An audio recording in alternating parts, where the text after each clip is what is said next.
حدیث کے لیے اس کا ایمان ہونا شرط ہے. اور اگر میں یہ کہہ دوں کہ ادائے حدیث کے لیے بھی اگر سرکار دو عالم علیہ السلام کی حمایت کا کلمہ ہے تو کافر ہو کر پھر حدیث قابل قبول ہے. یہ الکفایہ فی علم روایہ کے اندر خطیب بغدادی نے لکھا ہے. یہ جو فن کہتا رہتا ہوں وہ سب 100 سنار نہیں 1 کلو ہار نہیں. یہ جتنی کہانیاں نا فنی کتاب کے سامنے ایک حساب لگے وہ جا لگتا ہے. یہ فن کی کتابوں کا ذکر کر رہا ہوں. تدریب الراوی فن کی کتاب ہے. 100 کتاب پیش کر دے تو اس کے مقابلے میں 1 کتاب پیش کر دیجیے. پھر تعامل حدیث کے وقت حدیث لینے کے وقت اسلام شرط ہی نہیں ہے. حدیث دینے کے وقت اسلام شرط ہے. اور اس کے لیے بھی یہ ہے کہ اگر وہ امپارشل ہو, اگر سرکار کی حمایت کی ہو تو اس حدیث کا راوی کون ہے کہ سرکار دو عالم السلام کا جب نام لیا گیا تو بت جو ہے وہ زمین دھڑام دھڑام گرے. امام راضی نے یہ حدیثیں لکھی. ہاں, امام قسطلانی کی چوٹی کا محدث ہے. امام قسطلانی معمولی آدمی کو صوفی نہیں ہے وہ. ہاں, نہ کسی خانقاہ کا کوئی ایسا ہی پیر بنا ہوا ہے, وہ عالم آدمی ہے.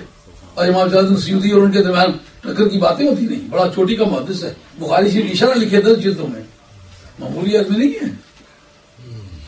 تو امام قسطلانی رحمۃ اللہ تعالی علیہ اور دیگر محدثین نے اس پر گفتگو کی ہے کہ یہ بات کہ اگر کوئی آدمی حدیث لینے کے وقت اس کا اسلام شرط نہیں, دینے کے وقت شرط ہے. لیکن سرکار کے دھڑے کی بات ہو تو یہ باتیں امام قسطلانی کے حوالے سے ذکر کر رہا تھا کہ اس کا راوی کون ہے کہ جب سرکار کی ولادت ہوئی اس ادبت گرے تھے, کعبے کو خم آیا تھا.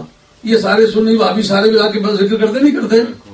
جب سرکار کی ولادت ہوئی تھی تو درختوں نے بھی سرکار دو عالم علیہ السلام کا کہ آمد کا ذکر کیا تھا. جانوروں نے ایک دوسرے کو مبارک دی تھی. اس کا راوی کون ہے؟ سارے کافر. اب بتاؤ کہ کفر کے ہوتے یہ حدیثیں قبول کس طرح کی؟ ان کا سرکار کے دھڑے کی بات کرے, کافر بھی کرے, منظور کر لو. سرکار کی مخالفت کی بھی کرے, مولوی کرے, لاکھ لعنت ایسے مولوی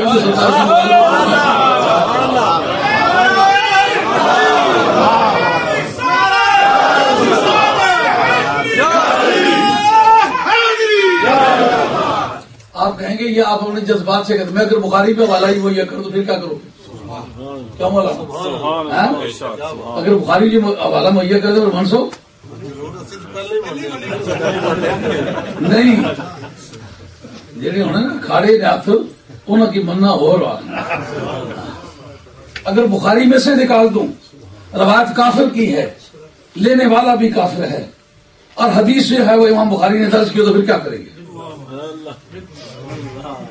کتاب النکاح حرمت علیکم امہاتکم اللاتی ارضعنکم, اس کے تحت وہ صحابہ کی حدیث. صحابہ کون ہے؟ اس وقت صحابہ کا اسلام بھی اسلام نہیں ہے, بعد میں مسلمان نہیں ہے. تحقیق کی بات روایت کیا کرتی ہے؟ آ کر بتایا سرکار کے بارے میں کہ تمہارے بھائی کے یہاں پہ بیٹا پیدا ہوا ہے. ابو لہب نے کہا جا تو یہ آزاد کر دو. یہ میلاد کے لیے بھی اتنی شکار حدیث ہے کہ اس کا انکار کرنے کی گنجائش اہل عبادت کے پاس ہرگز نہیں ہوگی. کیوں؟ کسی کام کے جائز اور ناجائز کا فیصلہ کس طرح کرتے مولانا فقہاء؟ جس کام کی سزا ملے بے شک کہیں کہ نہ یہ کہا جائے کہ یہ ناجائز ہے, یہ ناجائز ہے. سزا کا ملنا بتاتا ہے کام ناجائز ہے. اور اگر کسی کے بارے میں اپریشیٹ کیا جائے, تعریف کی جائے, بے شک یہ نہ کہا جائے یہ کام جائز ہے. اگر جزا ملی ہے تو کام جائز نہیں کر سمجھ آئی. پتر دسانا نوٹ کی نیند چلا گیا, کسی مٹھائیاں کھائی ہے مائی بیوائی جب مڑی تو آیا سارے پیڑا بنا دسا بے اے پیسے اس کا لے سی کو پوچھنے لگی سکا میں مٹھائی کی نہیں کھا لی لے کی نہیں جتی ماری ٹھکا ٹھکا نہیں ہے کھا مٹھائیاں ہے لڈو پیڑے نہیں رسگلے نہیں. اور بے شک اور باقی کڑیاں جاگتا کہ نہ آخیا جی تصا 10 روپیہ نہ نوٹ نہ کھڑے آئے. لیکن یہ جوتوں کی زبان کیا بدلا رہی ہے کہ منع ہے. ایک پترا سکولوں نکلیا اگلے دن امی آخیا سن کہا لون مرچا کوئی نہیں پیو تو مرے گیا تاری کوئی شہ نہیں. وہ کسی درسی ہے دکانہ پہنا دیہی ساری کاج کرنا ہے. رات 12 بجے آیا روپیے 10 کے نہیں آیا. ماؤ کسی پیسے اگلا تو کی لوڑی لوڑی مری گیا کتنا سے کام مرچا سرکار کوئی نہیں پیسے کوئی پیو تو مری گیا میں پیسے کمائی. ماں گلا نہ لائی کے نہیں پیار کرنی. ہوں ایک گلا نہ لانا پیار کرنا یہ زبان کا دسنی پی یہ کام کرنا چاہیے نا کہ نہیں کرنا چاہیے نا.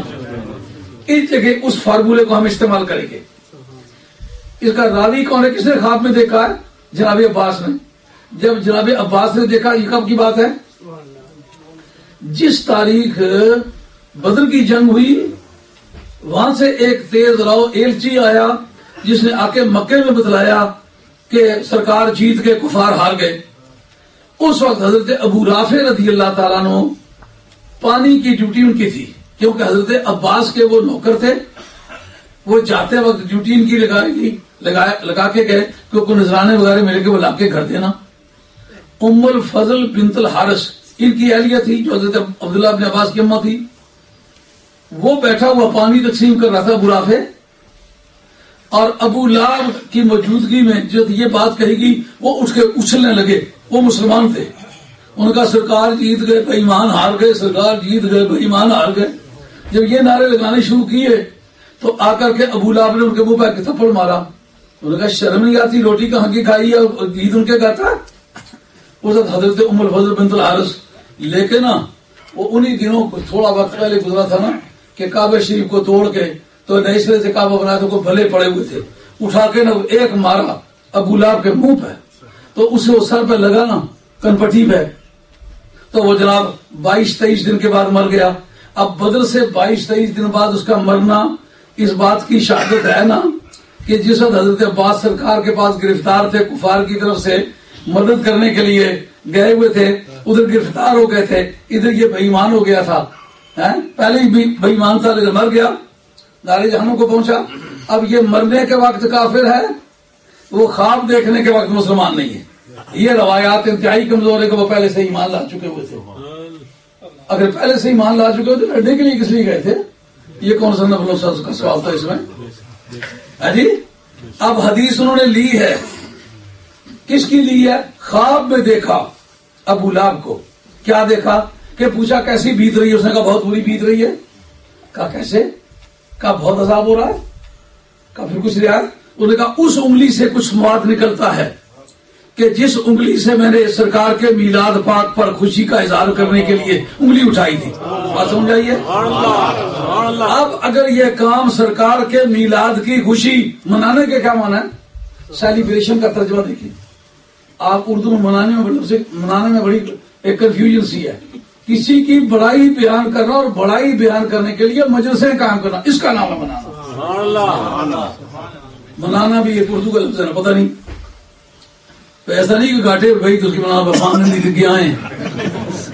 منانا سے مطلب یہ کہ مجلسیں قائم کر کے اس کی شان بیان کرنا، یہی کرتے نا. اب اس نے جتنی اس کی توفیق تھی اس نے خوشی کا اظہار کیا، اس کے بدلے میں اس کو قبر میں رعایت مل رہی ہے. اب جناب کسی کام کی جزا ملنا یہ دلیل ہے کام کے صحیح ہونے کی. معلومات میراث شریف قریب آ رہا ہے، یہ اس کے جواز کی دلیل ہے. مگر حدیث کے طور پر ہم امام بخاری سے پوچھتے ہیں، جس نے حدیث لی ہے خواب دیکھا ہے وہ بھی مسلمان نہیں، اور جس نے خواب میں بتلایا ہے وہ بھی مسلمان. نہ راوی مسلمان ہے نہ مرویانہ مسلمان ہے. پھر امام بخاری سے پوچھو جناب اتنے کمزور قسم کے راوی ہیں، درج کیوں کی ہے؟ امام بخاری کہتا مطلب میرا بھی یہی ہے، سرکار کے دھڑے کی بات کرے، خواب میں کرے، کافر کرے، پھر بھی قابل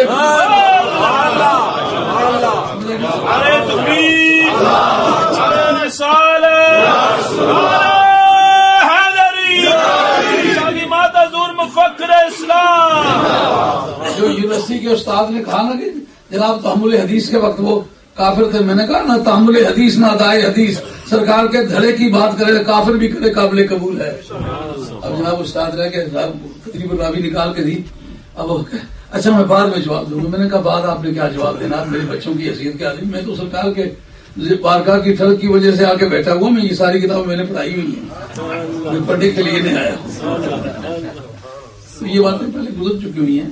سیرت ابن شام میں جتنا بھی جوابی کارروائی ہے نا، بہت اعلیٰ درجے کے شاعر تھے جناب ابو طالب. جتنی مذمت کفار نے کی ہے اور سرکار کی شانوں کا جتنا انکار کیا ہے، تو اس کے دھڑے میں حضرت جناب ابو طالب نے وہ جوابی قصائد لکھے اور وہ اس میں سیرت ابن شام میں قدر موجود ہے. یہ ارشد قادری نے یہ